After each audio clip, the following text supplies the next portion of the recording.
Yo, Rocco B, Scotty G, highly explicit NFL podcast. We're back, episode 14, the last show before the draft.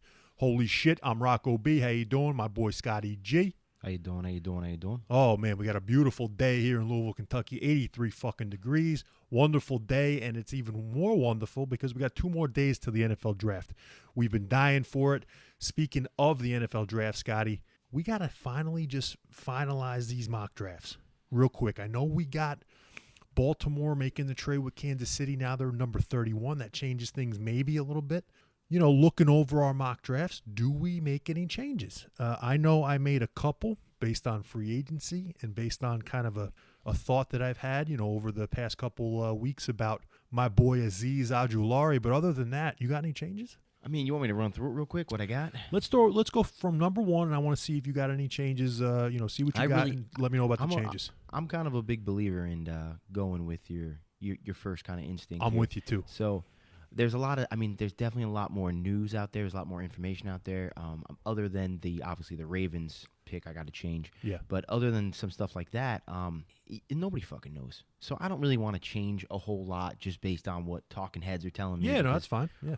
Who knows? So I'm going to keep most of it the same, but just to give everyone a reminder, I got Trevor Lawrence going 1 to Jacksonville. I got Zach Wilson going 2 to the Jets.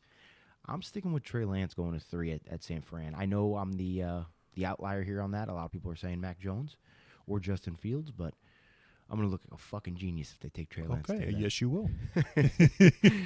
The hardest one, the one that I struggled with the most on changing was Atlanta trading with Detroit to take Kyle Pitts. Makes sense. Dan Campbell makes sense. I can see that. I'm gonna stick with it. Yeah. The only thing that made me think twice about that is your rant on how they took I forgot they took a tight end the last 2 Hawkinson, 3 years. Yeah. Yeah, but I mean this is a new regime, so I mean that's old news. I've seen crazier shit happen in the NFL. So I'm gonna stick with Detroit trading up to take Kyle Pitts. I'm gonna go Jamar Chase going to the Bengals. Yep. I'm taking your boy Benesu. To the Miami Dolphins at 6. I got the Falcons, who moved back with Detroit, taking Patrick Surtain the second at number 7. Yep. I'm sticking with this too. I can't believe it. Yeah, I can't believe that. Justin Fields going to the Carolina Panthers at number 8. Mm-hmm. I got Micah Parsons going to Denver Broncos. I know you wanted to say Mackay. I knew 9.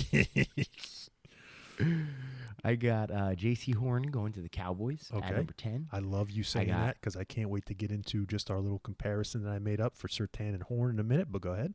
Slater going to the Giants at 11. Yep. Mm-hmm. I got Devontae Smith going to the Eagles at 12, even though that looks like a fucking mistake now. I'm keeping Elijah Vera Tucker at the Chargers at 13. Christian Darrisaw at 14. Yep. Those two I could see switched, actually, because Darrisaw's getting a lot of... Yes. Sure. Yeah, and the only reason why I'd say that is just because Vera Tucker, I believe, will play guard, and I think Darrisaw is a tackle. You think I should switch that?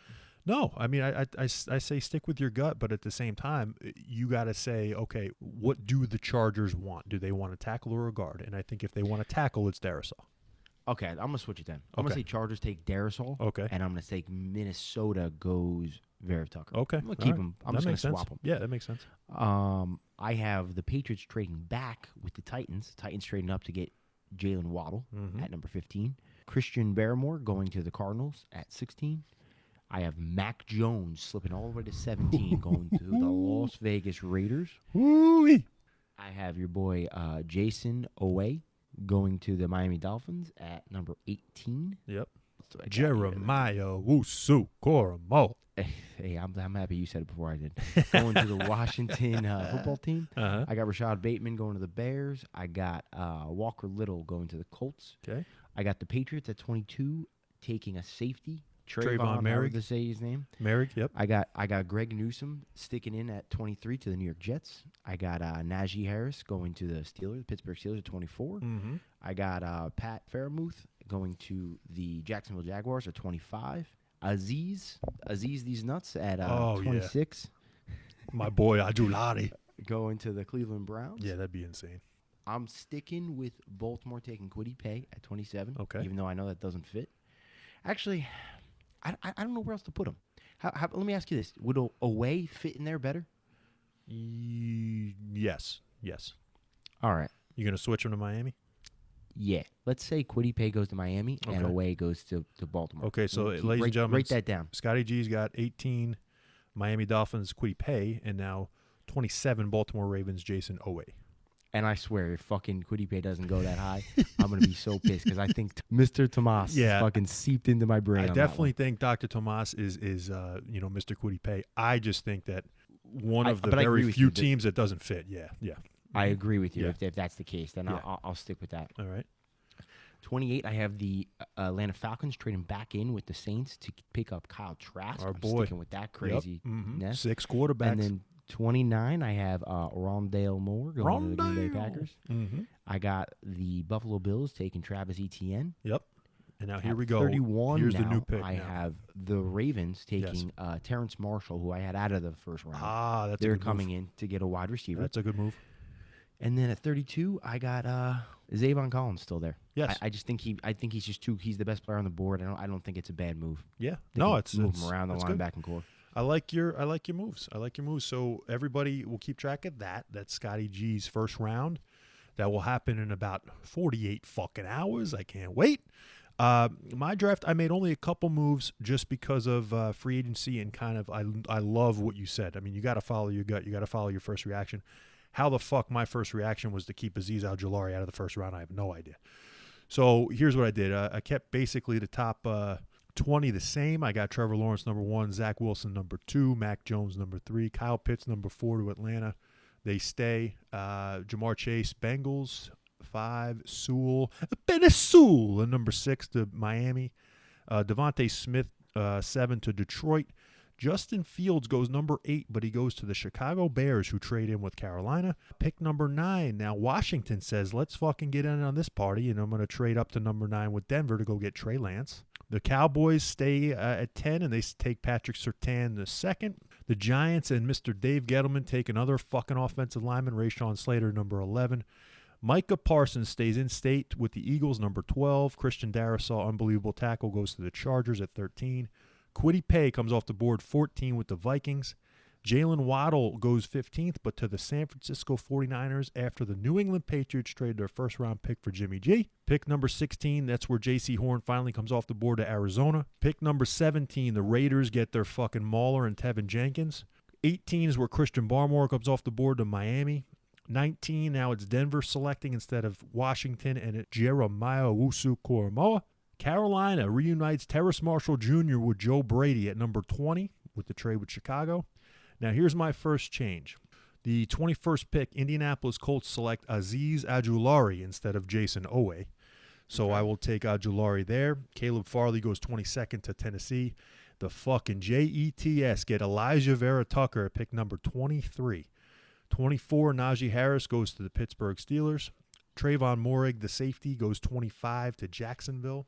Your boy Zaven Collins, linebacker, now has going 26 to the Browns instead of Jalen Phillips, because I think the Browns go linebacker. They don't need D-end anymore now that they picked up Clowney. 27, Baltimore, Rashad Bateman, receiver. 28, receiver Rondale Moore goes to the Saints. 29, Nick Lightning Bolton, linebacker, goes to Green Bay Packers. Number 30, of course, is Travis Etienne, like we thought. Now, number 31, I'm going to stick with the same fucking guy, but he's going to go to the Baltimore Ravens instead. I'm picking Dylan Radins, the right tackle, maybe left tackle, to go to now Baltimore to replace Orlando Brown. That makes sense, actually. And it makes it easy. And then 32nd pick, I really do believe they're going to take, if they stay and a team does not trade in to get Kyle Trask for 32, I believe Tampa stays and takes Asante Samuel Jr. So here we go, baby. That was it. That's the mock draft. We're going to fucking stick to those guns, and 48 hours from now, we see how we did. Two things I want to just point out real quick. All right. One, talking to Dr. Tomas about your boy Phillips, he first off heard some noise that the Philadelphia Eagles, Howie Roseman, might be interested in taking him at number 12. That city would fucking burn. Could you imagine? This kid retired. The kid retired and then came back. And that's what I was going to say. I was talking to him about the kid retiring. Like, you're talking about someone who doesn't have a passion for football. Who knows? Shit. And it was because of concussion. So Concussions. who even knows if he even lasts in the NFL? Yeah. And then the other thing I was going to say is we've been talking about Jimmy G a little bit here and there, and you got Jimmy G going to the Patriots, and I believe that too. That's why I got him trading back. I really believe that's probably going to happen. But there's more and more reports coming out that the Patriots are interested in homeboy Fields. Justin Fields. Now, if that's the case, I don't know if that is the case, but if that is the case, that makes things very interesting. And then it also makes me wonder, where's Jimmy G going? Kind of makes me feel a little bit better about my one pick. What I'm going to say is you don't even know where I'm going with this. I know where you're going. Trey Lance, the perfect pick if Jimmy G's there. Well, yes. Yeah. But I also was thinking of another trade partner. Oh. Who's the one team that has to mortgage everything to move up? Chicago. And it looks, Yeah. Okay. For some reason, even though I don't think that's the greatest move for Chicago, it just feels like a Chicago Bears move. Okay. No, I can completely see that too. If he doesn't go to the New England Patriots, I Yes. could for some reason feel like the Chicago Bears send in like Nick Foles as a backup and like a couple picks for fucking Jimmy G. Yeah. I mean, I can see that shit. I'm with you. It just basically depends on what they want to put their eggs in the basket of. Do you want to put their eggs in the basket of a rookie or a guy like Jimmy G? And because they know they're out of the Watson and Wilson sweepstakes. So, yeah, I get it. I mean, I can see that. The only thing I'd say, Scotty, would be if you think that San Fran's doing that and they're trading Jimmy G no matter what, then they're going to say Lance is starting on day one, and I don't know if that's possible. You know what I'm saying? Yeah. But other than that, it's also possible, like I said before, this could be a mid-season thing. yeah, no, you're right. I mean, exactly when they got Jimmy G. Trade deadline mid-season. You're right. Yeah. Okay, so that's it. I mean, that's our big thing. Also, Scotty, I thought you were also going to the place of where we really believe that Belichick is the guy that's putting the shit out about Fields. Yeah, I mean, if it's true, he really wants to go up and get a quarterback, which it's hard to believe, but he's Very never hard to done it believe. before. Yeah. He's never done it before, but that doesn't mean he can't do it. It doesn't mean he doesn't want to do it. In fact, he's one of those guys like Tom Brady that likes to do things. He likes to check all the boxes and say he's accomplished everything. I mean, that's like a big thing people are saying. Tom Brady, the one thing he hasn't done is have a perfect season. Yeah. I mean, which Yeah. is crazy to say, Yeah. but some people say like that's the last chip on his shoulder is that he wants to go the whole season without losing. Yeah. Win it all. Yeah. So I don't know if that's possible, especially with another fucking game on the season. But Belichick might be the same way. He might be like, you know what? I've never picked my own I've quarterback. never done this. Why don't we do it? I don't want to retire and say I never got to pick a guy. Yeah. No, it's a good point. I mean, it's a good point. Like I told you before, if the Patriots take Fields, I'll go to my grave thinking Belichick came up with all this shit. Oh, me too. Absolutely. I'll be shocked, but I'll also believe Belichick Yeah. leaked all the bullshit. All right, baby. So listen, before we get into our teams real quick.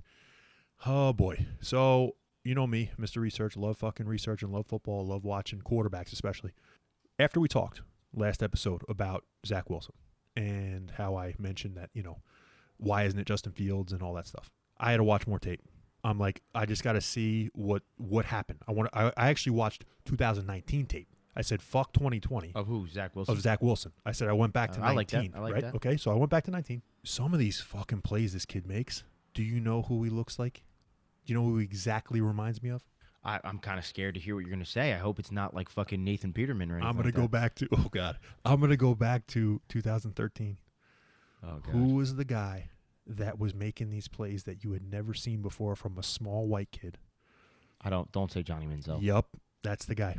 That's the fucking guy. Dude, I'm telling you, I put up 2 screens, and I said, let me see the highlights from Manziel. Let me see the highlights from Wilson. They look almost fucking identical. The only difference is an inch and a half in height, and Manziel holds the ball by his ear. Wilson holds the ball by his belly button. Other than that, these guys, 6'2" Zach Wilson, Johnny Manziel's like 6.5, maybe 6 1/4. They're separated by 7 pounds, and their hands are about the same size.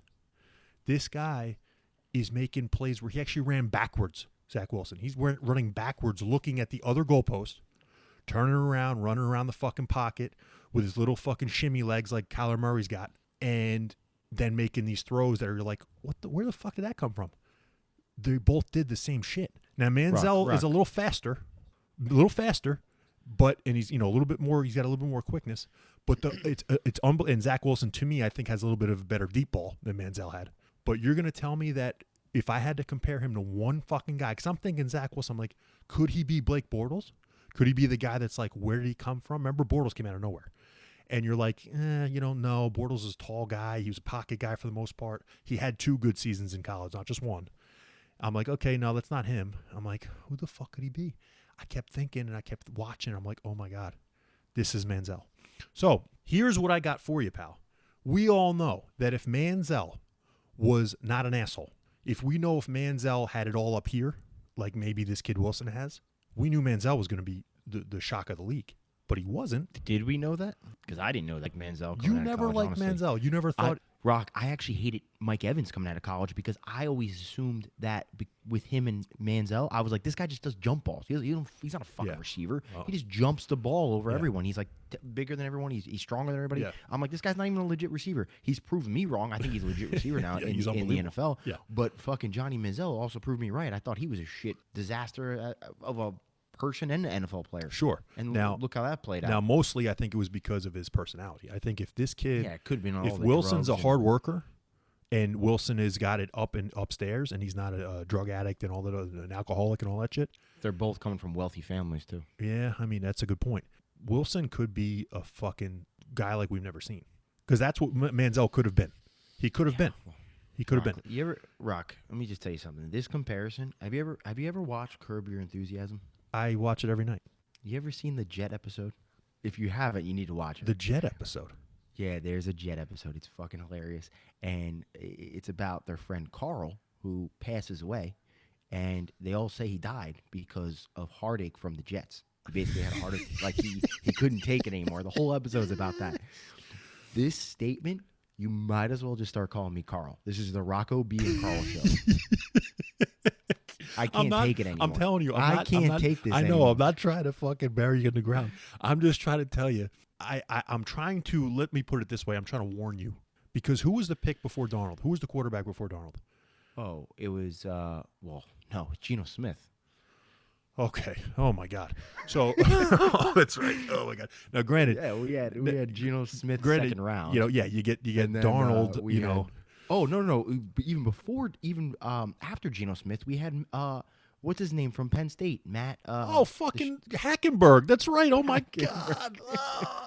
You don't understand, bro. Okay. I tried to tell Tom. I tried to tell Dr. Tomas. He's like, he talks about like certain quarterbacks, and I'm like, no, this guy's average, which means he's good. And he's like, no, he's not good. I'm like, dude, you live in my world. Anything that can be mediocre is fucking brilliant, because I've been dealing with the shit of the shit my entire life. So that's what I'm trying to say. I'm trying to warn you, because oh my God. So you got Geno Smith. Forget about Sanchez, because Sanchez worked out, in my opinion. If you're, Maybe for 2 years, 2 AFC championships. Give me a fucking 3 break. years. But you're talking about, holy shit, Geno Smith, Christian Hackenberg, and fucking Sam Darnold. I mean, now granted, Before Sanchez, it was Kellen Clemens. oh God, oh my God, We took him high too, like second round. Oh my God. But here's the thing: we all go back to Saleh and we all go back to Joey D, and maybe Zach Wilson will be the difference. I'm just telling you, he looks a shit ton like Manziel was on the football field. Forget about off the field, but he looks a lot like Manziel. Honestly, I fucking loved Johnny Manziel on the field. I really did. I loved watching this kid. I thought this kid, especially against Alabama and against big name schools, he was going to be the future of the position. So thank God you weren't in the war room with Jerry. No, but I was the guy. Yeah, take him. Hey, Jerry, go get him. No, I mean, I was also the guy that was saying don't draft him because I knew he was a fucking asshole. So here we go. The Jets. Get to your Jets. I want you to tell me what they need. First off, there's a shit ton they need, but we're like, the Jets are like far away, but not far away at the same time. We need like 4 or 5 things, which sounds like a shit ton in the NFL world, but with a couple of the right moves, you can literally solve 3 of them this year, which means you're 2 to 3 pieces away next year, which could easily be done 1 draft pick and 2 free agents. Scotty, it's not. I think they're quarterback, running back, and cornerback. I don't really see other holes in this team besides those 3 things. Okay, we need, first off, quarterback obviously is Quarter, number 1. running back, and cornerback. Quarterback is number 1. Don't get me wrong. Absolutely. But let's just assume we already got Zach Wilson. Yeah. Assume that. Yes. So the jury's out on that. But let's assume that if they get it right, quarterback's taken care of. Yep. They're probably not right, but let's just say that's done. Outside of that, the 2 biggest needs that you didn't even mention, or one of them you didn't mention, is offensive line. Mekhi Becton is not the fucking answer to solve the entire 5 positions on the offensive line. Sure. We need an offensive line. and cornerback is abysmal. Yeah. Corners might be the biggest hole in our whole team. We definitely need corner. We have like Bless Austin and Bryce Hall.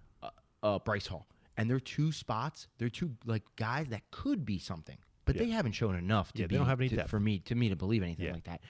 I would love it if they were my third and fourth corner, but my 1 and 2 corner, you got to be fucking kidding me.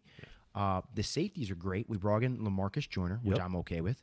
Marcus May is the best player on the team. They better get this guy a contract. I know they franchise tagged him this year, so if they let him walk, I'm going to be pissed, especially after you lost Jamal Adams. Defensive line is sneaky good. Quinnen Williams actually came into his own last year. Sneaky good. They're fucking. They're going to hit you right in the face good. I mean, they brought in Lawson and Rankins, and then even a Vinny Curry, who we played against in high school. You know, I know he's getting older, but like, you know, you're going to put him next to Quinnen Williams and those two guys. He's definitely some depth, and a lot of people don't know some of these other names, but John Franklin Myers, learn that name. He's fucking good, man. He's good. And then the other guy, I'm not. Yeah, how'd you know I was going to say? They got Fadukas, huh? I actually don't think he's bad either. I don't either. Solid D tackle. Yeah.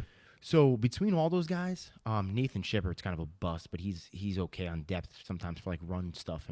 But Quinnen Williams really kind of broke out a little bit at the end of last year. If he can keep growing and become what they thought he was originally going to be, that defensive line could actually be legit. Outside linebacker or edge could definitely use some work. I mean, I don't even know if we still have Jordan Jenkins. I think he's right now on the roster, but they're probably going to cut his ass.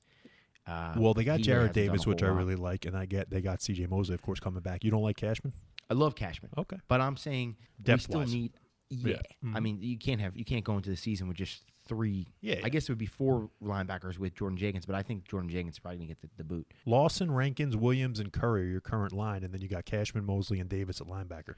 Cashman's great. He's just injury prone. That kid's got to stay healthy. Him and Ashton Davis, the other safety they drafted last year, both have been look like they're going to be studs, but both have been hurt a lot. So they got to stay healthy. Offensive line just is I'm not happy with. Mekhi Becton looked great last year. I was really wrong about him. I was really down on him in the draft, but he was a stud, and he's going to get better and better. Connor McGovern's okay as center, but we could definitely use. I would love Connor McGovern actually played a little bit of right guard. For the Broncos. I would even love if you either made him the backup center or moved him to guard and brought in a top-notch center. I would feel much better about it. And then we got Connor McDermott's also a guy from the Bills. He's been okay. But we definitely need at least one more offensive lineman, maybe 2. Now talk to me about your running backs, because I don't like it. I don't really like it either, but we definitely need a running back. Coleman is not a starter. Coleman can't be your number 1 guy. Can't be. He can't. I'll tell you what, though, this Ty Johnson kid's not the worst. Josh Adams hasn't come. He hasn't come through like he played at Notre Dame. Nah, he's a depth back. He's not a guy. We need, if you bring in 1 star running back, I think this team, the running back committee, will be great. You're gonna have to cut a little fat off. Josh Adams probably won't make it.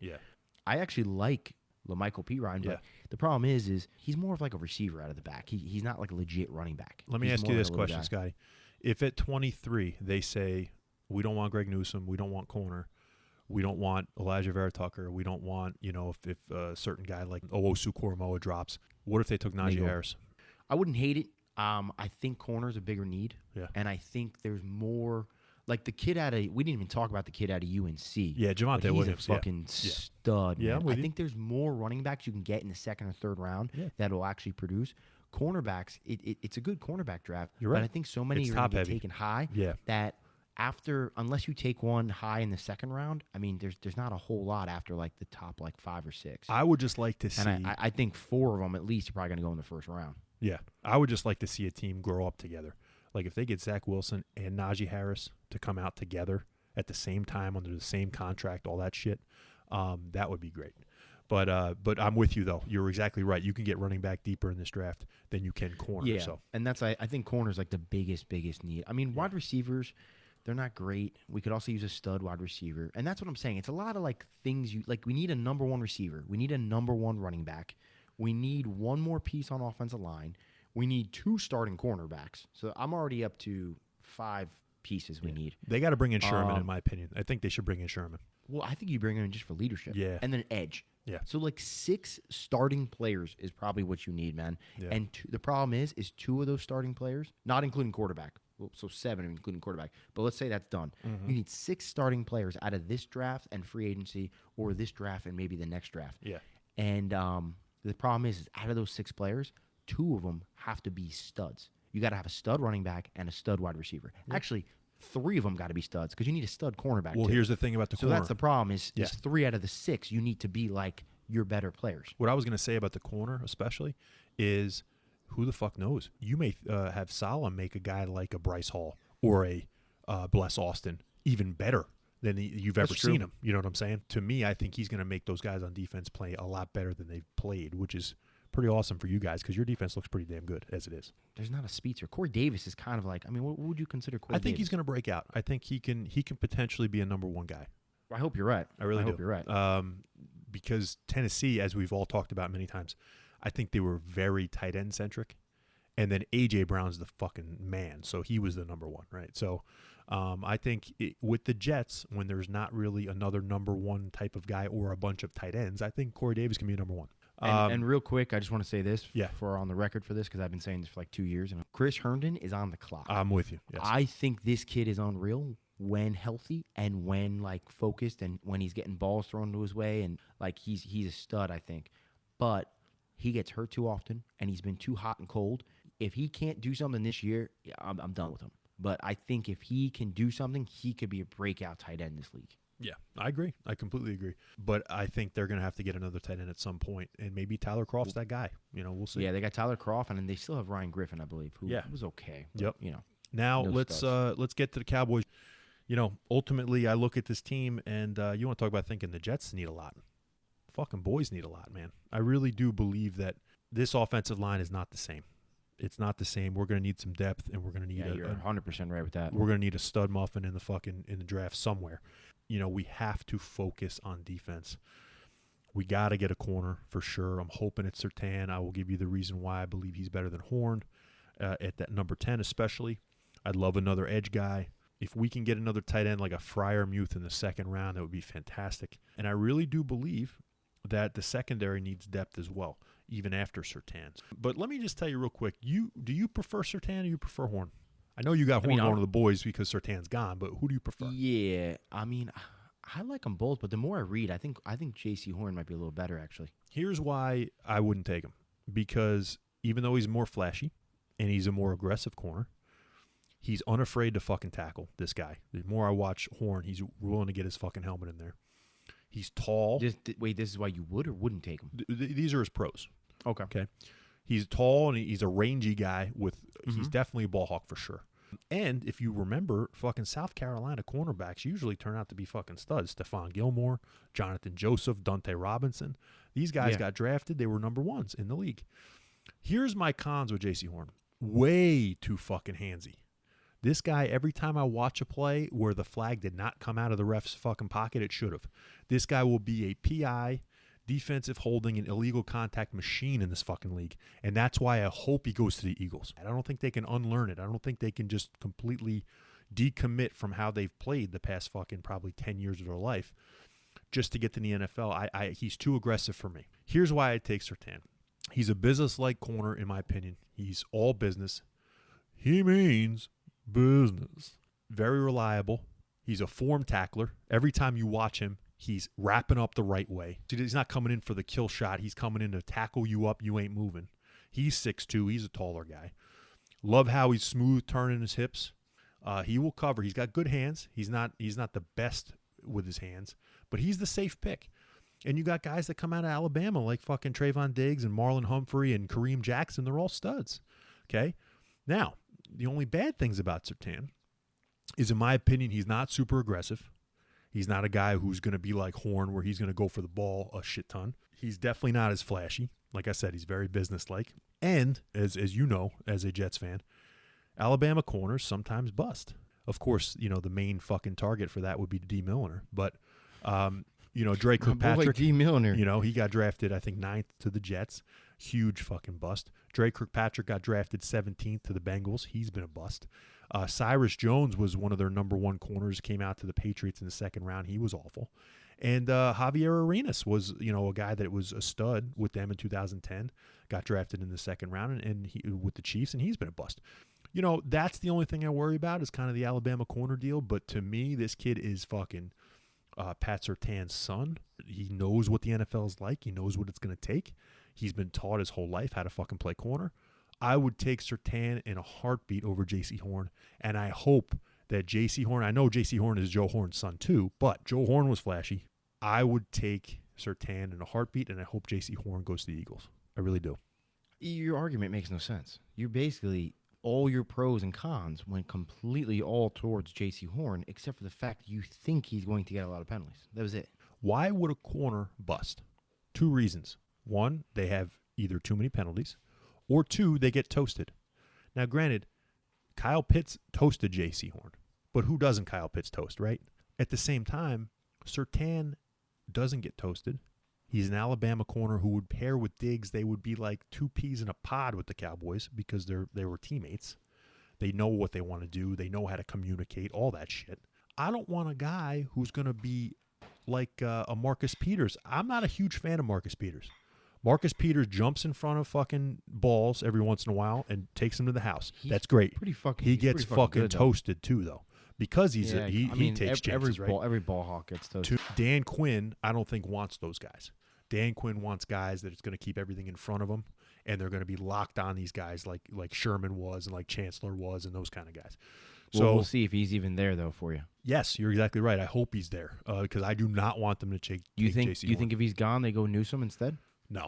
Or no, Farley? No, I think nope. I think if Surtain's not there, I think they're gonna take Horn because the more that I'm reading about what the Cowboys want, the scouting department wants Horn, the coaches want Surtain. So I don't know. Sounds like corner either way. Yeah, so I think they're going to go corner either way. If they're both not there, that's the intriguing pick right there. If they're both not there, but I think one of them will be there, if not both. So, but like I said, I hope Horn goes to the Eagles, and we see a bunch of yellow flags at Lincoln Financial. All right, now before we get to the Dallas Cowboys team needs and how I think that they're going to operate this year and in the draft and maybe the rest of free agency too, Scotty G told me that he was fucking out. He's done with the NFC East. He doesn't want to fucking talk about the Cowboys anymore. He sure as hell doesn't want to talk about the fucking Philadelphia Eagles. So I thought this would be the best chance, the best time to bring in our boy, Dr. Tomas. Dr. Tomas, how you doing, my man? I am back. I'm feeling great. You brought in your resident expert in the NFC East, so not a big loss to lose Scotty here. Yeah, he doesn't know. We get every primetime game every single week of the season. We're always there. Scotty's sick of it. Can't say I blame him too much, but it is the premier division. We both know. We all know that, even though it is the NFC least, it is the most entertaining, and people can't get enough. So he was done with it, though. So, and, Rocco, real quick, Scotty regularly got pissed at me last year because I would constantly say it's the most competitive division last season. It's just the competition sucks, but it's competitive. Yeah, it's not even a lie. Every team might have been bad, but it was the most competitive division. Yeah, every year there's just there's the must-watch games between Washington and Dallas and the Eagles and the Eagles and the Giants and Dallas and the Giants. I mean, it's all over the place.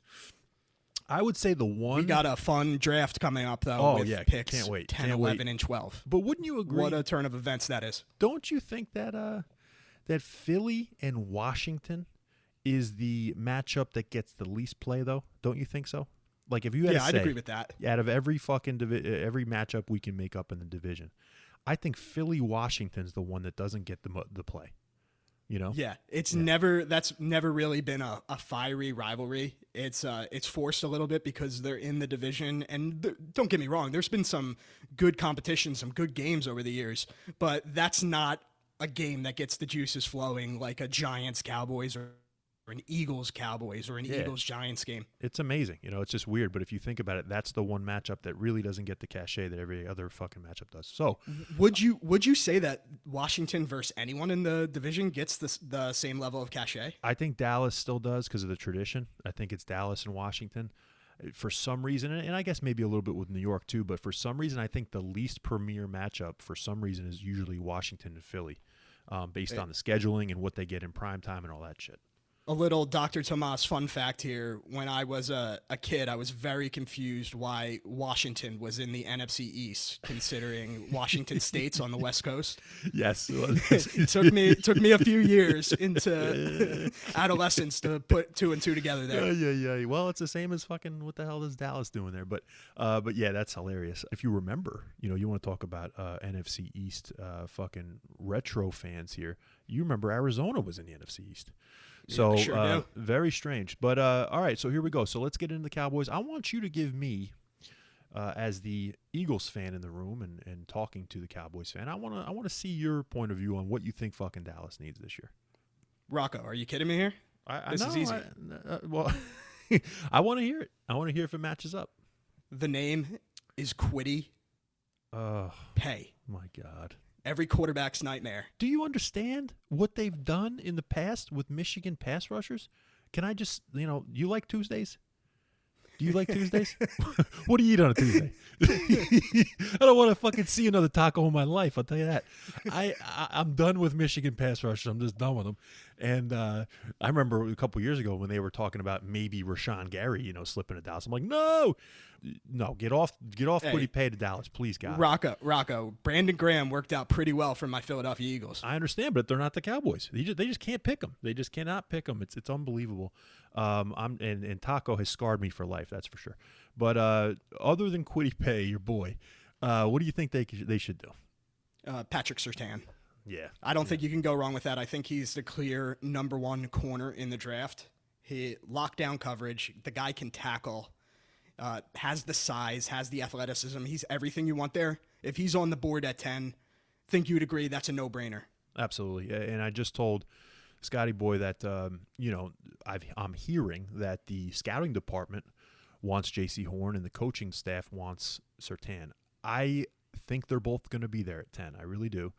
And I told him that I really wish that Philly takes Jaycee Horn at 12 because I really think that Jaycee Horn is going to be a yellow flag monster in the NFL. So I do not want to see that. I think he's too aggressive. He's too fucking handsy, and I think he's going to – it's tough to unlearn that. So you know what scares me about Jaycee Horn? I saw highlights of Devontae Smith absolutely demolishing him. Yeah. In one-on-one coverage. To be fair here, Jaycee Horn was always given the assignment of the other team's best receiver. So he's constantly week in, week out going against the best that the SEC has to offer. But those highlights against Devontae Smith were pretty ugly. There was times where Devontae pulled in some impressive catches in tight coverage.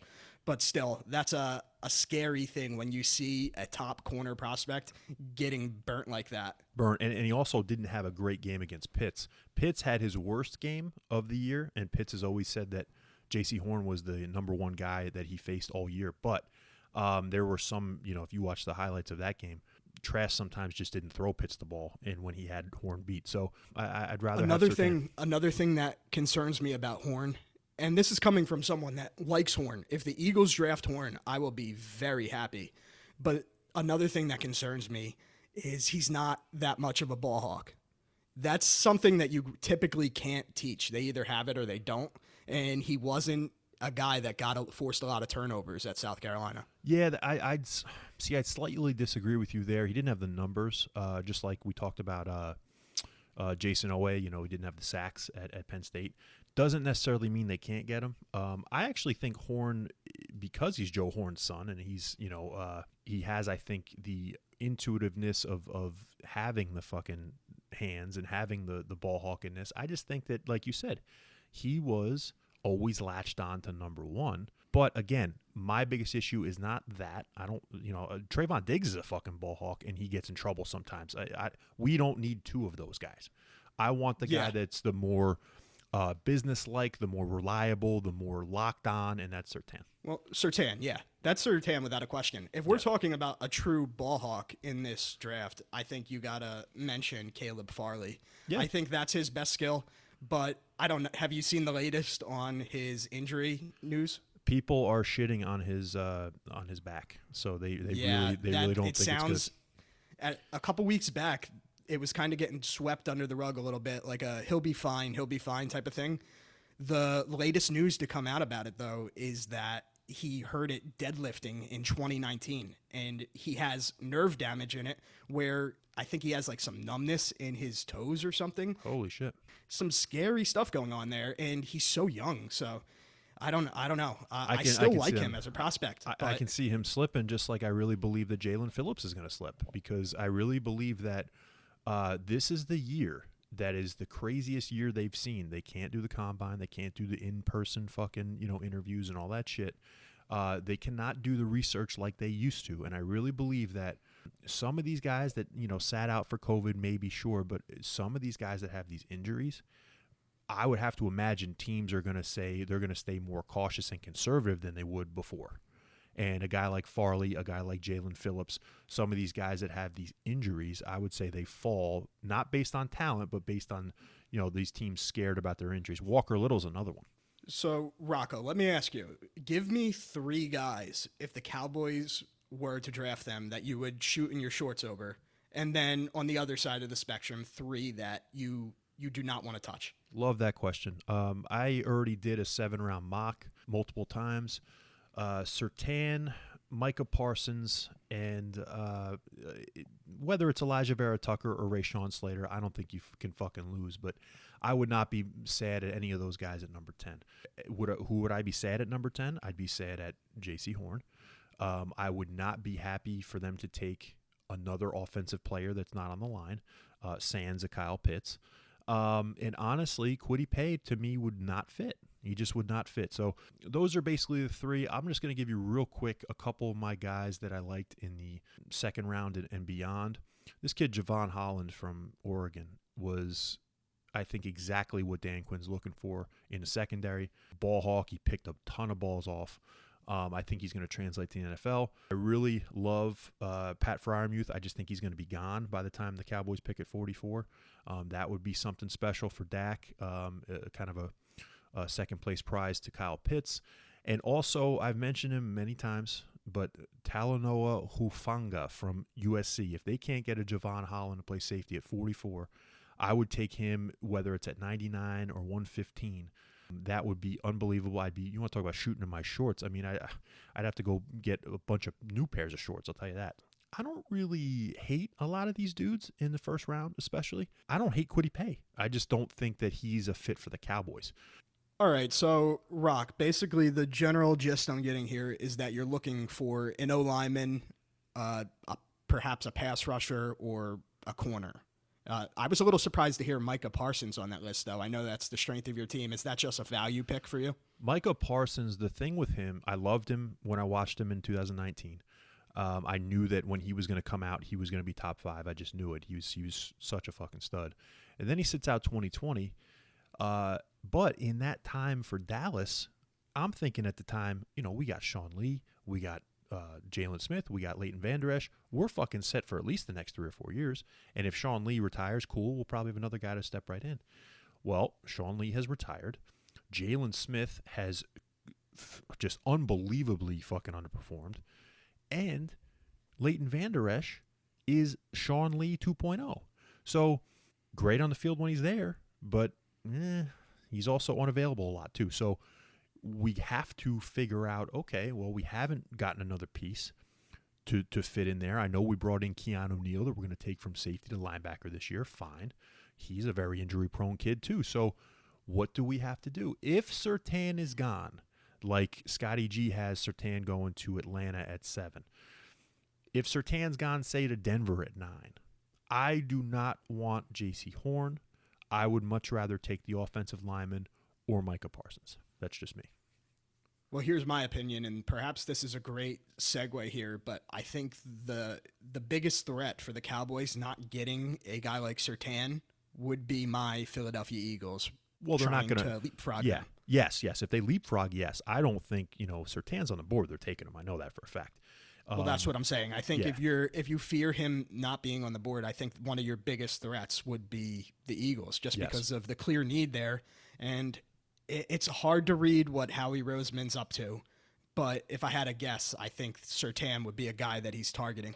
Here's what I'm thinking though with the Eagles. I don't know if they necessarily need a Surtain, because I really believe Slay is like that. I don't believe Slay is the ball hawk that Jaycee Horn is.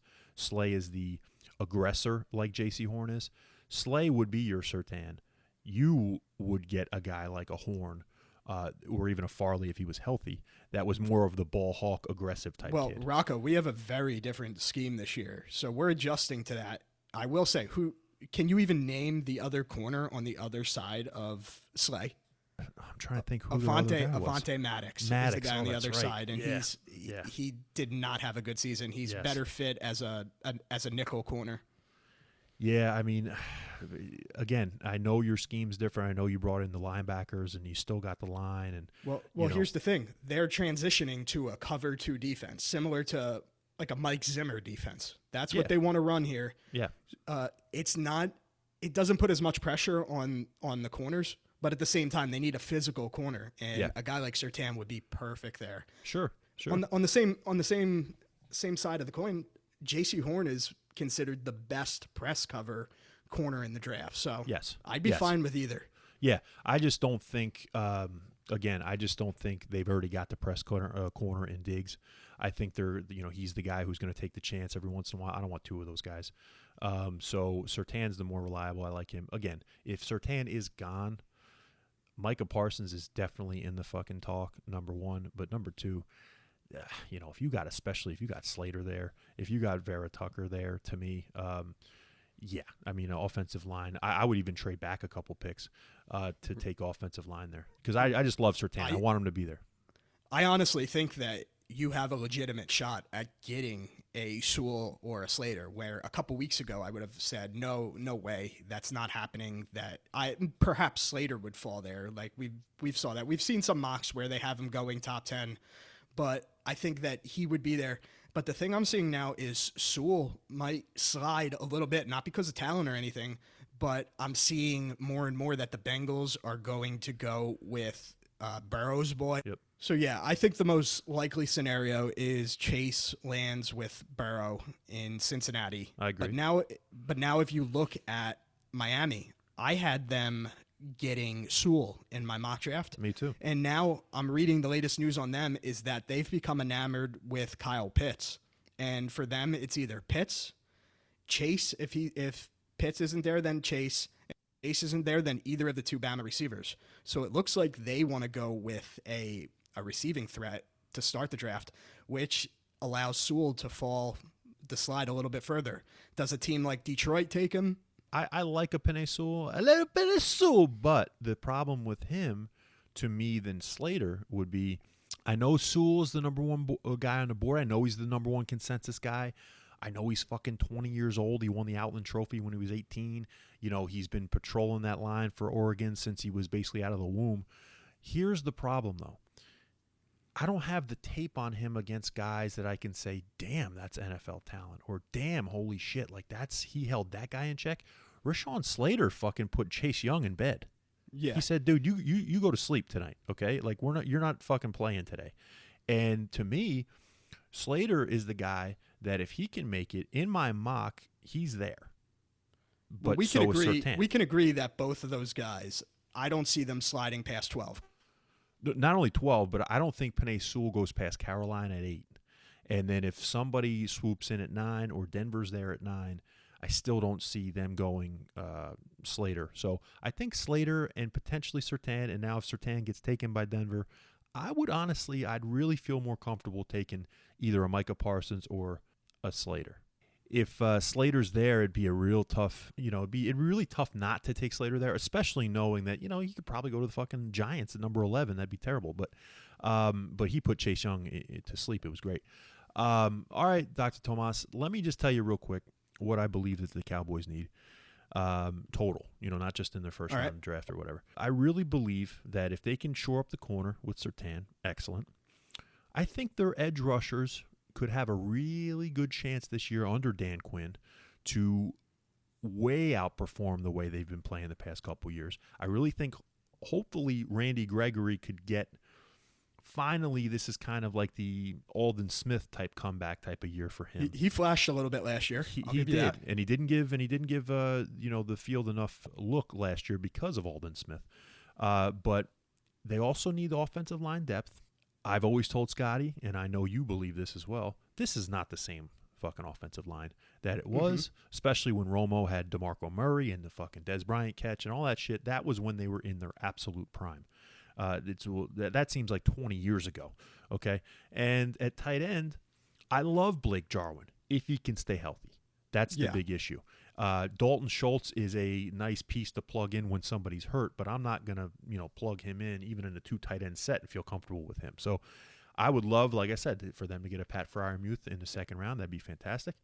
And their secondary depth. Hey, Rocco, let me cut in real quick. We talked a little bit about the Cowboys possibly trading up for Pitts. We don't think it'll happen, but there was that little bit of rumblings, if you remember. Yep. Do you see them staying put at 10? I do. I just do not think that at this point Jerry can sell it to the fan base that why would we pay a quarterback premium to go get a tight end? I know he's going to be the best tight end potentially since, can he be the best tight end since Gronk? Potentially. And maybe he'll be even more dynamic than Gronk. Who knows? I just don't see them saying we have to pay a quarterback premium to go up and get a tight end. Now, if he's there at 10, which fucking no way in hell he will be, I'll take him in a heartbeat, but he's not going to be there. But how are you gonna feel if the Cowboys slide back a few picks? Again, I really believe if they slide back because Surtain's not there, then I'm okay with it because I think you can get more picks. You can. We need a lot of shit on this team, especially in the future. Not per se right now, but I would say that if they can get more picks, trade back a couple picks at least. I don't want them to do like a J.P. Losman move like back in the day in 2004 with Buffalo, where they were at the back end. They could have got Steven Jackson. That would have been fucking awesome. They trade out to Losman. They go all the way in the back of the second round, and they lose out on a bunch of guys. I don't want them to do that. But if they're there at 10 and they want to trade back and Surtain's still there, I'd be fucking so pissed. But I think they'd only trade back if Surtain or Horn, whoever they fucking love, is not there. And I wouldn't mind. Now, as a Cowboys insider, a Cowboys fan, do you think the Cowboys are as enamored with Surtain as you are? Well, like I said, everything I'm reading is they're split. They're split. Everything is split. So it's the scouting department is pushing for a guy like Horn. I think only because he's louder. I think he's more flashy. I think he's more aggressive. It's funny too because these two guys and the coaching staff wants Surtain. It's funny. You now have to pick between two former NFL players' sons. Isn't that great? Like to me that's a great, what if. And let's not forget about Asante Samuel Jr. Exactly. And again, how cool would that be, him playing with Tom Brady? I just think it's between Surtain and Horn. I think it's split up, and hopefully the coaching staff wins out. And, I have an interesting hypothetical scenario for you. This is something I've been thinking about recently, and it combines both our Cowboys and our Eagles. Now, we have a similar need. We both need a corner. With the Cowboys being so split on Surtain and Horn, I've been thinking, what if Philly, who's looking to jump up in the draft a couple spots, packages, there's been rumors of them potentially packaging Zach Ertz in some kind of deal to move up a few slots. I think the Cowboys would be an interesting landing spot. I don't know if they would consider trading in the division, but let's say the Eagles really want Surtain. How would you feel if the Eagles are more enamored with Surtain but want to ensure that they get him, and the Cowboys are more enamored with Horn and feel that they can still get him at 12? How would you feel about the Eagles packaging 12 with Ertz and flipping picks with the Cowboys there? Well, number one, I mean, I love the hypothetical, love the fantasy part of it. There's no fucking way that, especially when your friggin' Eagles traded up to go get Dallas Goedert, the pick in front of Dallas when we wanted him so fucking bad a couple years ago. And they did that on purpose, and you know it. I don't see them trading. But if they did, let's just have some fun. If they did, I think Zach Ertz is done. I don't think that he would be I think we got to get younger at tight end instead of older, and I think Ertz is done. I think Ertz is out of Philly no matter what. Yeah, but they're trading him by the end of the draft, no matter what. And yes. the latest rumors out of Philly are they are trying to package him along with 12 to move up a few spots for a corner. Okay. So I think they like Horn better, in my opinion. I really think the Eagles do. Surtain, to me, hopefully Dallas likes, but if we find out that somehow Dallas and Philly trades, and now Dallas is at 12, Philly's at 10, Philly came up to get Patrick Surtain, and Dallas sat and got Jaycee Horn, I'd be so fucking pissed. I can't even tell you. For the two reasons of not only trading with the Eagles, and now the Eagles get our boy Surtain, but the fact that they wanted to trade back with Philly to go get Jaycee Horn, which is insanity. I would have just said, fuck you, I'm getting Jaycee Horn at 10. So, I don't know. I mean, again, I don't see it happening, but Howie Roseman, my man, I want to know your opinion when we get into the Eagles here in a second. My biggest take all the time was the fact that you guys got rid of the best thing that was to ever happen to you was Doug Peterson. What do you feel about Howie Roseman's future with the Eagles? when we're talking about the Eagles, I was just discussing this with a fellow Eagles fan friend recently. We are so excited as Eagles fans for the draft because there's so many promising guys that we like that are going to fall around the range that the Eagles are picking. But we have zero confidence in Howie Roseman to make a successful pick here. I shouldn't be that blunt with it. Howie Roseman has a lot of strengths. He's a wizard with the cap. He's aggressive in free agency. He's not afraid to make a trade and pursue the trade market. What he's not good at is drafting. We haven't had a lot of success with Howie Roseman leading that area. So it's a very strange feeling because there's so many guys that I like and there's so many easy picks here. One of the issues with Howie Roseman is he likes being perceived as the smartest guy in the room, and that affects some of his drafting ability. Yeah, that's like the guy that takes I'm not going to name his name over the air here, but it's like the guy that you told me that took Julian Edelman in the first round of the fantasy draft.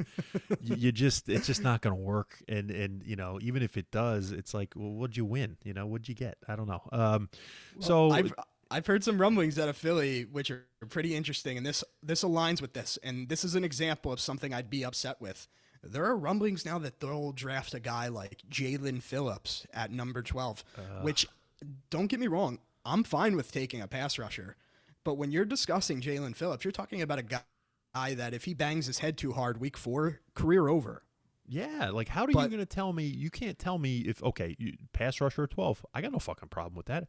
How wouldn't it be Ojulari or Pay? How wouldn't it be one of those two guys? Well, this is how Howie Roseman would frame this. He would say that he had Phillips as a top 5 overall player on his board.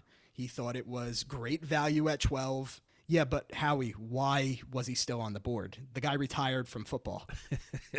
And he changed teams, and then now all of a sudden he's like, he's fine. He goes to UCLA as his big recruit, goes there, has concussions, retires, says, I'm done with the fucking game, sits out a year, didn't want to play Madden anymore, came back and said, I want to start playing again, goes to the U, the U who has a fantastic defensive coach in Manny Diaz, and then all of a sudden, he's a top 5 fucking pick. Give me a break. Yeah, has a first-round talent on the other side of him. You know? Yes, he had 2 of them. He had 2 great talents. He had Roche and fucking Rousseau.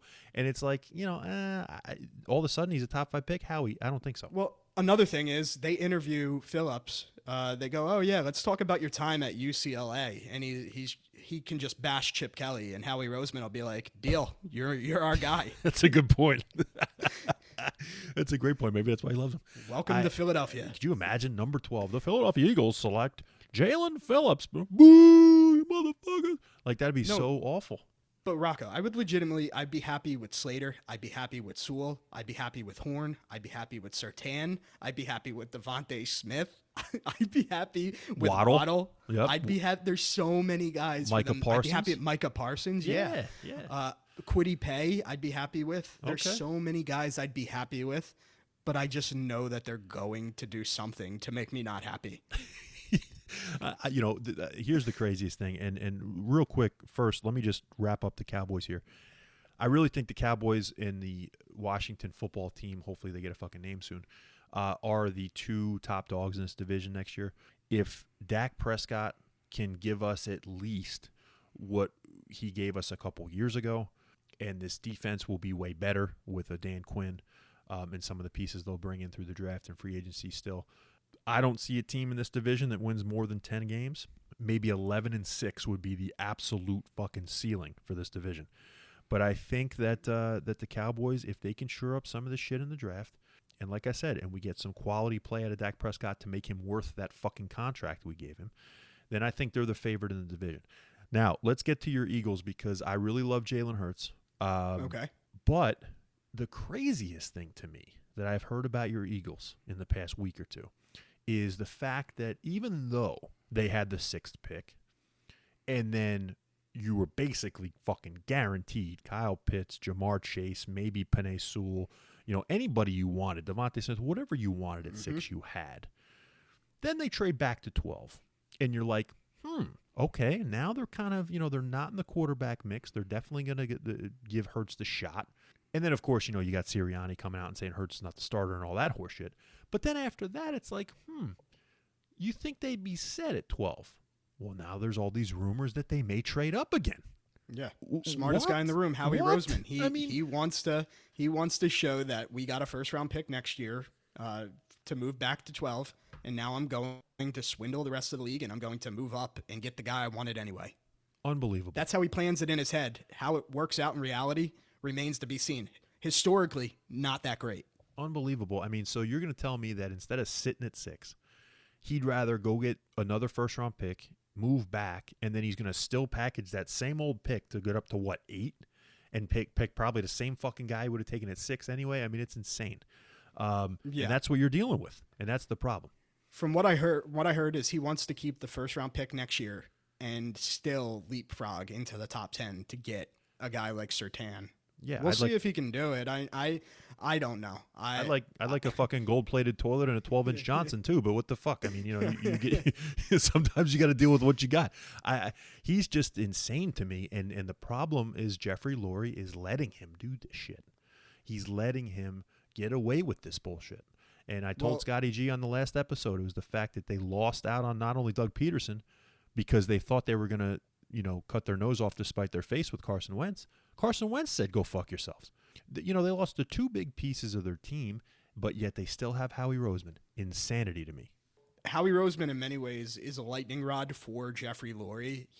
Jeffrey Lurie has a lot more influence. He's a lot more like Jerry than people realize. He has a lot of say, a lot of influence with what the Eagles do in the draft, and Howie takes all the blame for it at times.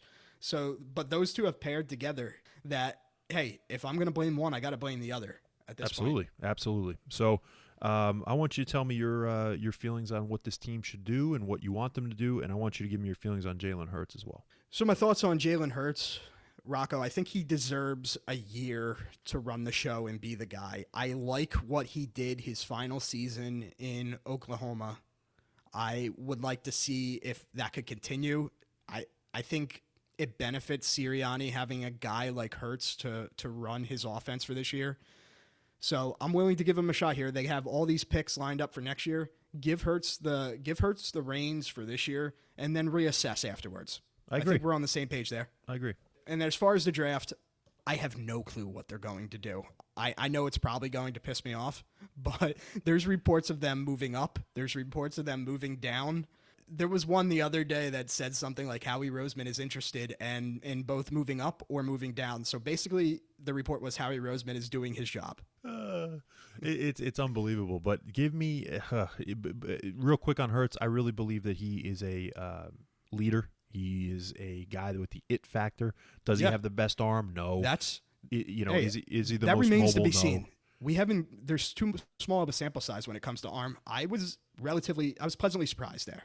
I'll just say that. Yeah. But I think the way that he carried himself, that was ultimately the factor that ran Carson Wentz out of town. I heard that when Hurts showed up into the locker room, he acted as if he was QB1 from day one.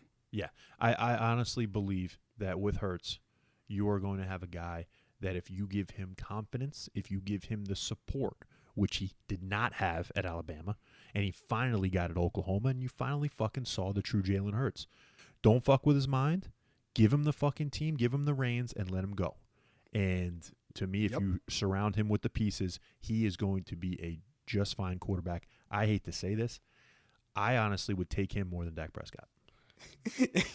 That's a statement right there. I'm not going to fight you as an Eagles fan. I'm not going to fight you on it, but that's pretty good. With his contract, with his it factor, with what I believe that he has in his arsenal, from what I've seen from Dak, I don't like. I would take Jalen Hurts right now with his contract over Dak and his contract in a fucking heartbeat. I think that's a wild take right now, but I'm not going to fight you on it at all. If you want to hype up my boy Hurts, I like Hurts too. So I just want, I'm going to be proven right at some point, and I hate the fact that I'm going to be proven right.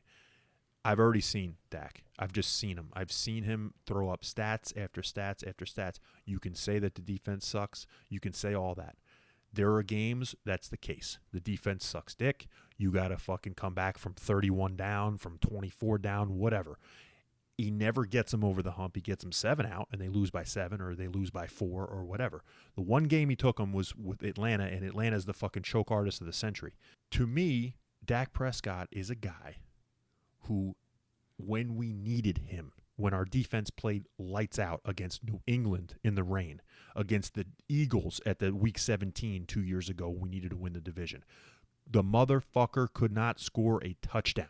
He was pretty banged up that Philly game, though. I'm not blaming the defense for some of these games where it's literally offense cannot matriculate down the field and get us into the fucking end zone. That's all Dak Prescott. It has nothing to do with the defense, nothing to do with the offensive coordinator. It's him. So I don't give a shit about these garbage stats at the end of the game. I don't give a shit about stats where he's got to come back because the other team is fucking taking a siesta and said we're not playing for the next 3 quarters. Okay? I don't want to hear about that shit. I've already seen it. So I will take Jalen Hurts. I thought you would have flipped on Dak after what happened last season because the team just fell apart without him. No. Where was he before he got hurt? They should have been 0-4. They lost. They should have lost the game to Atlanta. And they were losing against the Giants when he got hurt. Fucking Andy Dalton brought him back. To me, I'm so off Dak, and especially now that he's got such a fucking huge contract. I'm glad that his cap number is not at the above 12% like I talked about. But no, I'm such a Dak hater, I guess you would call me. I've seen the product, and I just don't think it's. And now he's been hurt, so now he's got to come back from that. I'm not sold on Dak Prescott. Well, one of the things you were mentioning is surrounding Jalen Hurts with pieces. I'll tell you what, he's going to have the best rock, paper, scissors players on the planet surrounding him. So, I mean, it might not be the right game, but let me ask you, Dr. Tomas, if we're playing rock, paper, scissors, which one are you throwing out first? Are you a paper guy? Me?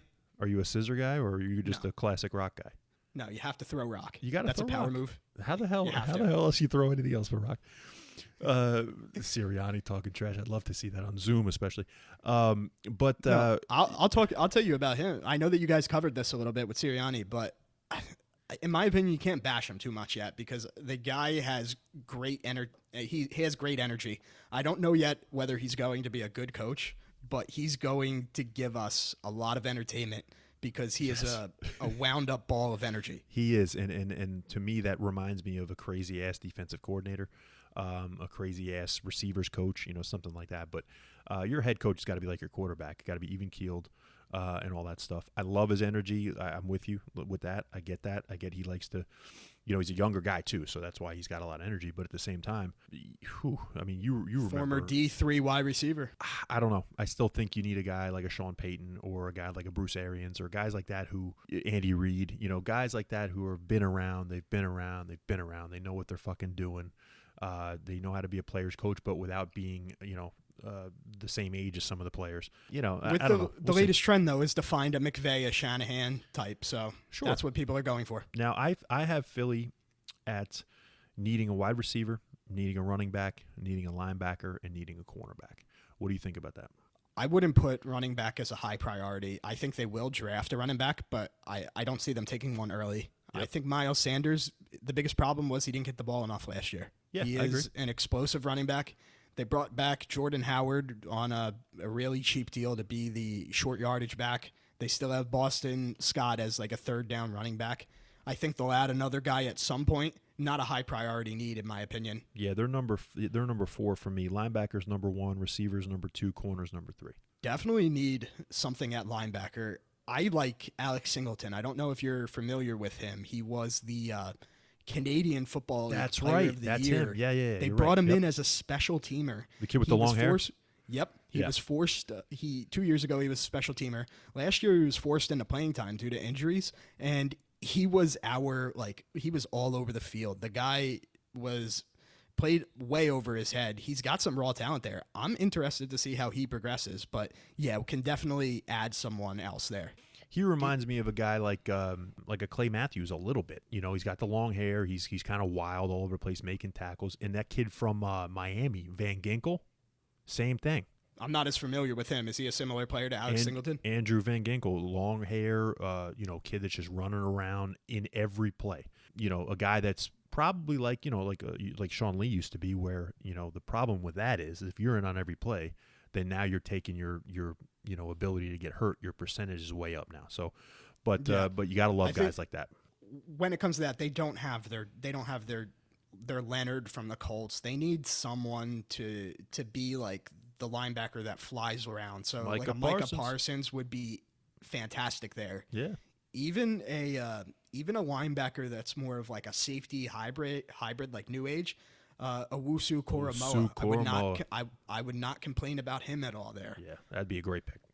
He fits what they want to do, because if you're talking about an undersized linebacker that can cover, blitz, do whatever, he could play that Leonard role. You trade back to say New England at 15 or someone like a Miami at 18 or something like that, where you're saying underneath 20.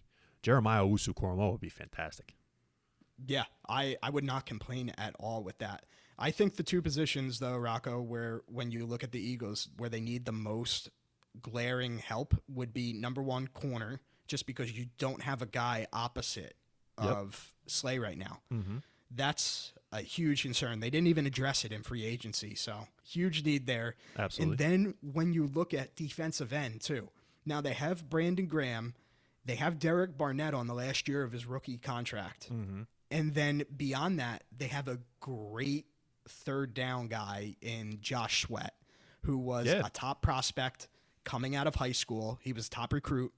He had a devastating knee injury at Florida State. Many people thought his career was over. Fell in the draft. Eagles took him. He looks really good. Long term, I don't know how that knee's going to hold up, though.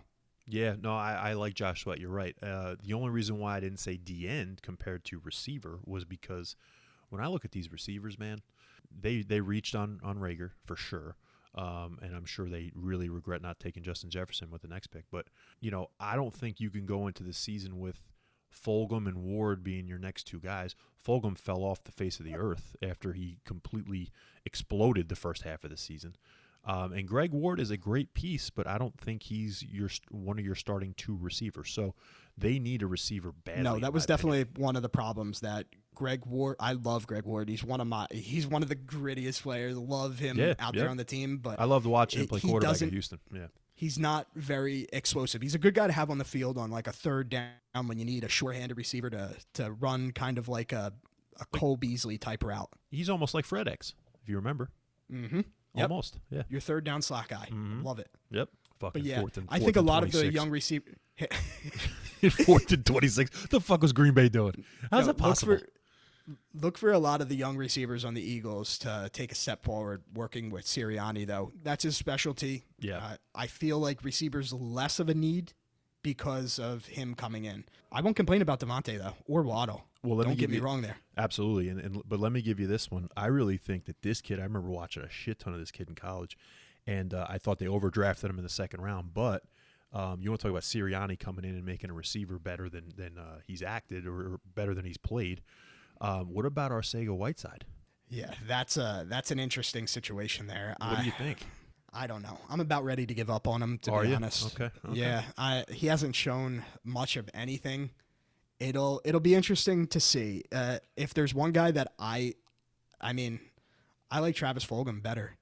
Okay. If they play a similar role, Fulgham's a guy that a lot of people forgot about as the year progressed. But remember when he had like that 4 or 5 week stretch where he looked like one of the best receivers in the league? Absolutely. That's what I said. Then he fell off. Alshon Jeffrey comes back, and they stop playing him. Yeah. Yeah, I mean Jeffrey was such a salary cap eater, and the guy that was he was collecting money for 2 years for you guys, but you got to get him out of there. But Whiteside, to me, if you can get, and I love like when you listen to Eagles games that they say Arthega, like Arthega. Yeah, Arthega, it's the Barcelona accent. I think his family's from Spain. It's unbelievable. So it's pronounced with the Barcelona accent there. I love it. Every time you hear, here comes Arthega Whiteside. Arthega Whiteside. So, but he was nasty at Stanford, and I think honestly, if Sirianni can't do it, then of course you got to get rid of him. But he's a taller guy. He's like Mike Evans type frame.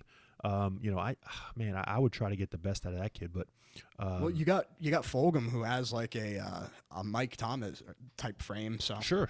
I'm thinking maybe Arthega Whiteside wants to maybe go to running with the Bulls or something. But well, think beyond those two guys though. You have Jalen Reagor, who you mentioned, who I think takes a step forward with Sirianni. I still like him. I think he's like kind of like a Santana Moss. I was going to say, don't you think he's a one-trick pony though? No. I think he'll be a weapon underneath. Okay. All right. Yeah, I think he has that shiftiness that you look for. I'm a little higher on him than most. A lot of people are down because of his season last year. I think he has like that competitiveness that he's going to bounce back. But then beyond that, look for their other 2 draft picks last year, Quez Watkins, who had an explosive touchdown in the Cardinals game. He's a speed threat that I could see taking a step forward this year. And they also have Hightower, who they drafted out of Boise State last year. Yep. These are 2 young receivers that they took on the last day of the draft. These are the type of guys I can see developing more under Sirianni. Okay. And I can see the Eagles again this year because the receiver draft is so deep. This kid, I don't know if you've seen him at all. This kid, Diami Brown from fucking North Carolina. Every time I watch Sam Howell tape, that kid is exploding off the tape. This kid, Diami Brown, from North Carolina, wide receiver. He'll probably go in a second round, I'd have to imagine. That kid's going to be a stud for someone. If he goes to Philly, watch out. Yeah, I'm interested to see what they do. I can see them going tight end at some point, especially with Zach Ertz being dealt by the end of the draft. Sure, they just got to feed Goddard. Goddard's a fucking I think stud to me. we like the same guy there too. We like the kid from Penn State. Yeah, Freiermuth. I mean, but Goddard's so good. I wish we got him and the Eagles fucking traded up in front of us. But Goddard's a stud. All right, man. So give me your last your kind of thought on what you think the Eagles do in 2021 as far as record goes. I think their floor could be really, really low. I mean, we're talking about 4 or 5 wins here, just because they're going into the draft with so many needs here, and that's not ideal. You don't want to go into the draft with clear, gaping holes on your roster. You want to have it somewhat patched up in free agency so you don't have to reach for anything. They're not in that situation right now. Yep. Yeah, they're in trouble for sure. So I could see the floor being 5 wins. Could they go lower? Yeah. I'll leave them as a Philly fan at 5. Okay. But I can see them getting as many if everything clicks, and with the veteran leaders that they still have on the team, I can see them getting up to like 11 wins. Holy shit. Yeah. Okay. Well, there's 17 games now too. So no, I know, but I think 11 would be a division winner there. I'm not going to shit on Jalen Hurts because I love him. I think he's an up and coming quarterback. I just think the Eagles in total have a lot of issues all over the place. And I think that Sirianni is going to be, I think, in over his head a little bit. And also the first fucking sign of either a guy that Roseman drafted or a guy that Roseman brought in is not your guy. Oh, man, those Fire Howie chants are going to be fucking all over the place. Oh, they are. You know, they're already doing it at baseball games. At the Phillies games. I see them. I told Scotty, I said, I think they're going to be better. I believe their win total was 5.5. And I took the over. I think they're going to win probably 6 to 7 games. I think 7 is their ceiling, just because that division is going to be tough. And I think that's what I'm saying. The most competitive division. Yeah. What helps them is having those 6 games in division. Yes, you're exactly right. I think, but another thing though is the Eagles have one of the easiest schedules in the league. They're going to play the last place teams. That's an advantage there. That's why there's so much turnover year to year. I don't think we touched on that, but just the you play the other team's worst teams if you were in the basement of the division. Yes, you're exactly right. And every year is so different. I mean, you talk about, well, this team is great, this team's great. There's only a handful of teams that are great every fucking year. Every other year, everything's all turned over. You're right. Here's the thing. If I had to put my money on the table right now, I think they finish 7-10. I think they're 7-10, and I think we're going to find out whether it was kind of like Dallas did with Garrett and Dak. They're going to find out if Jalen Hurts gets another year or if they have to move off of him.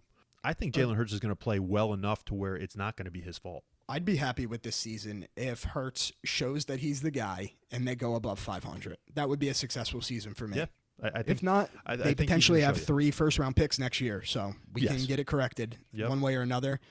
Also, because they made the Wentz move, a lot of people bashed that they took a $35 million cap hit or whatever it was for getting rid of Wentz. Mm-hmm. That opened up a lot of salary cap moving forward. They could have upwards of $80 million in cap space to play with next offseason. No, they needed to get rid of Wentz. They needed to that whole thing. I just didn't think they should have got rid of Peterson, but they needed to get rid of Wentz for sure.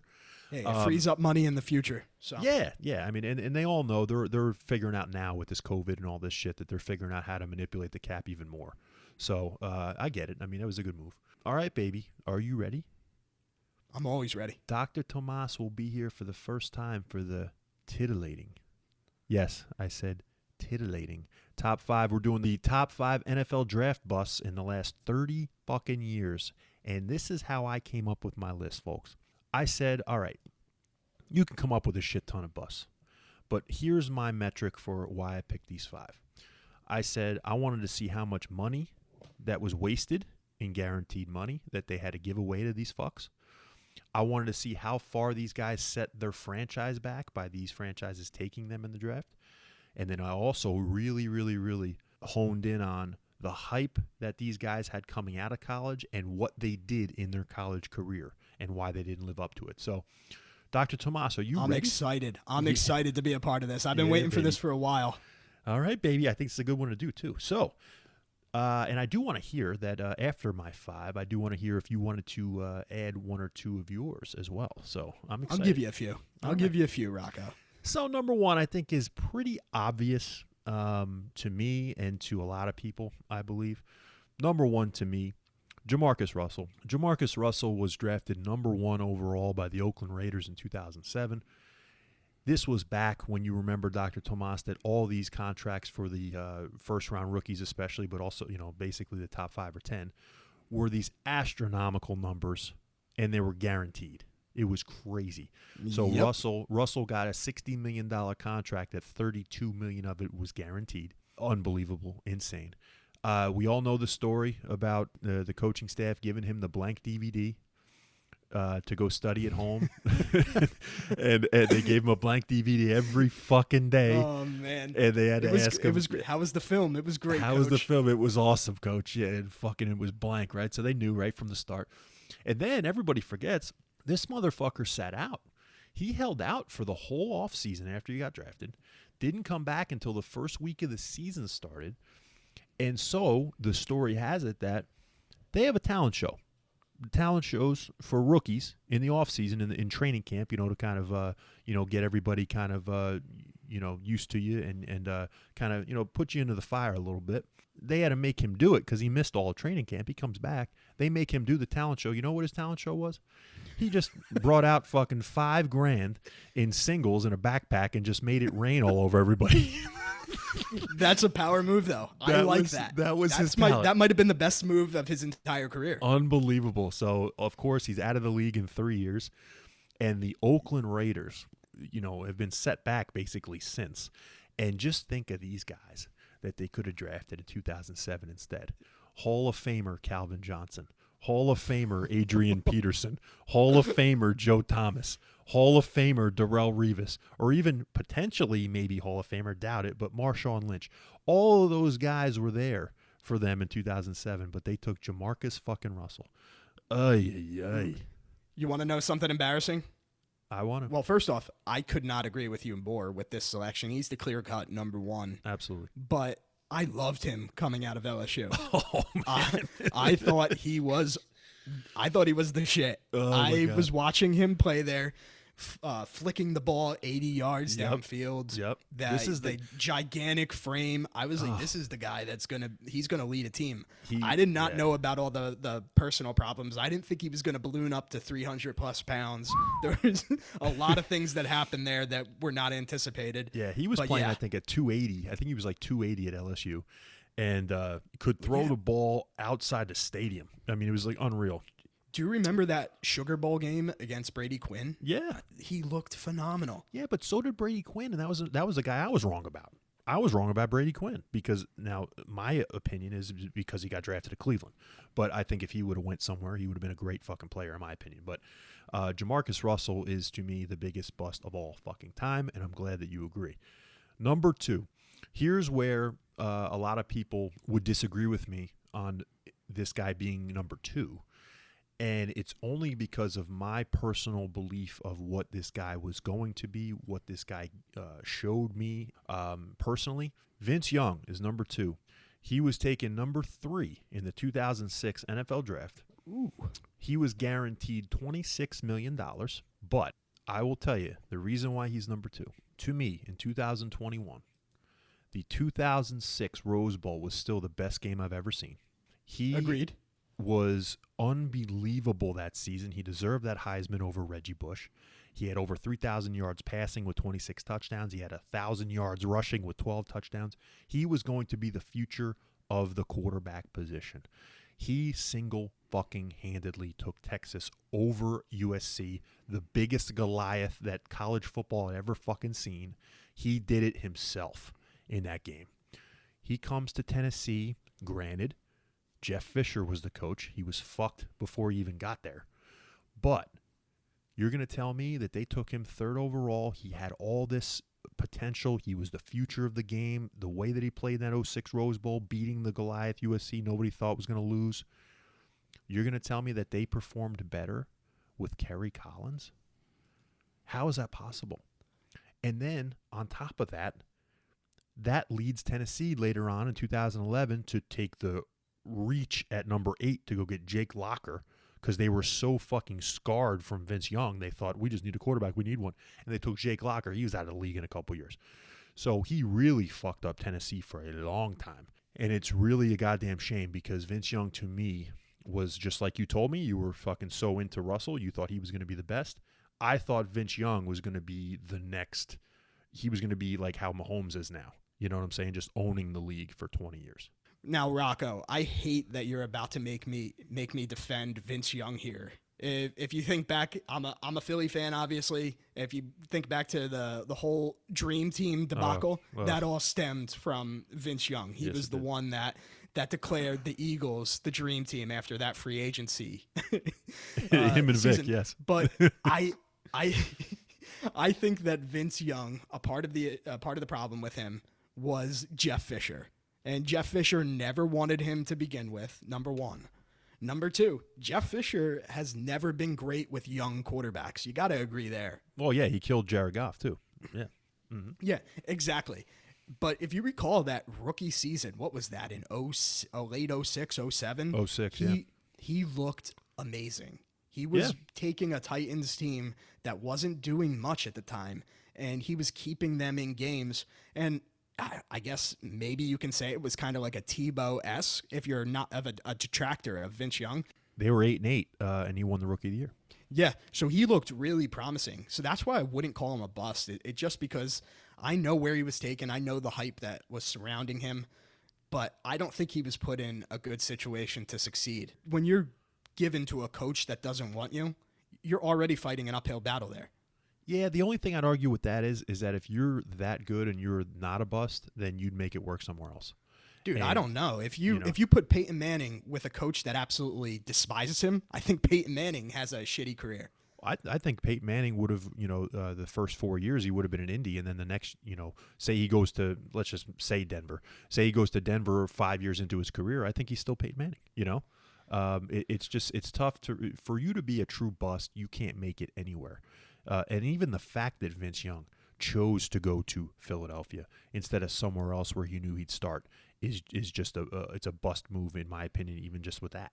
Number 3, here's a guy I think that is more generally looked Now, at here's as a guy, bust. Chris Collinsworth. Yeah, oh God. yeah. Do you have a shot of fucking whiskey for every time I say it? So Trent Richardson, he was taken number 3 in 2012. He was guaranteed $20 million. In my opinion, he set Cleveland back for at least the next 3 or 4 years because of this move. They took him number 3 as a running back. And then 17 months later, they trade him to Indianapolis for their first-round pick. Indianapolis was like, sure. I mean, we'll give you a first-round pick to see if this guy, can come back. Well, he fucking, even with Andrew Luck, he couldn't fucking resurrect his career. But Cleveland then decided to take Johnny Manziel in 2014. Crazy. Look how that set the franchise back. And then this is what we were talking about about Howie Roseman earlier. The Cleveland Browns didn't even realize that draft pick from Trent Richardson they got from Indy because they traded it to Philadelphia. And Philadelphia took, if you remember, number 26th in that draft in 2014, Marcus fucking Smith. What a whiff. But Trent Richardson, to me, if you remember what he did at Alabama, they thought, there were multiple prognosticators. The main one, in my opinion, who, to me, I put so much stock in, is Bill Polian. Bill Polian said this guy was one of the 4 can't-miss Hall of Fame prospects in the draft. Yikes. I did not agree with you on Vince Young. On Trent Richardson, I'm right there with you. I think he was a massive disappointment, and I think you're still seeing the effects of that because there's been so many running back busts early in drafts in that era that you don't really see it a lot nowadays. That running back needs to be something special, something different to even get taken. Yes, and I, like you brought up a couple episodes ago, I really believe Saquon Barkley was a good enough pick for number 2, and I really believe that Ezekiel Elliott was good at number 4. Again, agreed. So that's, like you said, you have to take a transcendental guy. It's unbelievable to me that they took him at 3 when he should have been. I mean, if you looked at him at college and everybody thought that he was going to be the next Peterson or the next fucking, legitimate running back for 10, 12, 15 years, he was out of the league in like 4 years. He was playing in the Mexican League, for Christ's sake, at one point. What a bust, and it's just unbelievable. And now I think he was the one that gave Derrick Henry the bad name in the beginning. I think people looked at Henry and they're like, we're going to get another Trent? But then now look at Derrick Henry, right? So Alabama running backs took a little bit of a hit because of him. But TJ Yeldon, too. Yeah, but holy shit. I mean, man, what a bust. Now, my number 4 guy is generally considered either to be number 1 or number 2, but I'm going to tell you why for a reason that he's only number 4 on my list, and that is Ryan Leaf. Ryan Leaf, Dr. Tomas. I've been waiting for this one. The reason why he's number 4, he was a terrible pick. Don't get me wrong. I mean, he's, especially when in 1998 you're considering he could be potentially better than Peyton Manning. You got that. He was guaranteed $12 million, which was a lot in 1998. The Chargers gave up their second-round pick that year and the 1999 first-round draft pick to move up to go get Ryan Leaf. They get him. Ryan Leaf's a fucking disaster. Gets hurt in 1999. Was hurt a little bit in 2000. Here's why he does not make my top 2.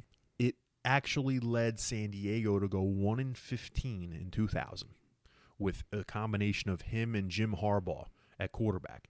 They ended up trading that number 1 pick to the Atlanta Falcons so the Falcons can draft Michael Vick. Atlanta gave them the number 5 pick, and then they also gave him a bunch of other picks and players in return for that. The Chargers ended up taking LaDainian fucking Tomlinson at number 5, and then they took Drew Brees with the first pick in the second round. So to me, that completely rebuilt their team. So that's why Leaf to me is not as high, because the Chargers at least bounced back, and they bounced back with a Hall of Fame running back and a Hall of Fame quarterback. So interesting spin. I'd probably put him a little higher than you did, but I like your reasoning there.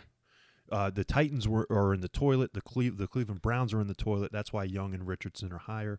I'm interested to hear who this last guy is going to be. And you're not going to agree. And I think this one is kind of my left field one. Personally, I believe he's a bust. Personally, I believe that this guy did not realize the biggest thing on this list is not only the guaranteed money and how far and away he was from what he did in college. Number 5 is Marcus Mariota, Oregon quarterback, drafted by Tennessee and now the backup on the Las Vegas Raiders. Here's why he's number 5. They took him number 2 in the 2015 draft. Jameis Winston went number 1. This motherfucker, you want to talk about, is Vince Young being the future of the league or, someone that you haven't seen before. Marcus Mariota had 5,000 total yards and 57 fucking touchdowns his senior year at Oregon. Okay? He was $24 million guaranteed. He's missed 8 games over 4 years with his injuries.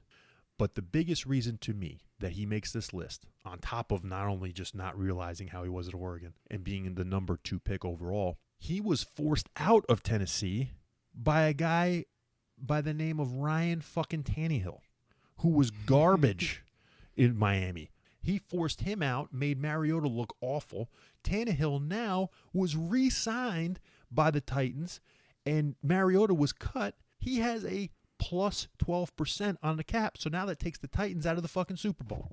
So that to me that's why Mariota makes this list. He was not realized as what his stud muffinness was at fucking Oregon.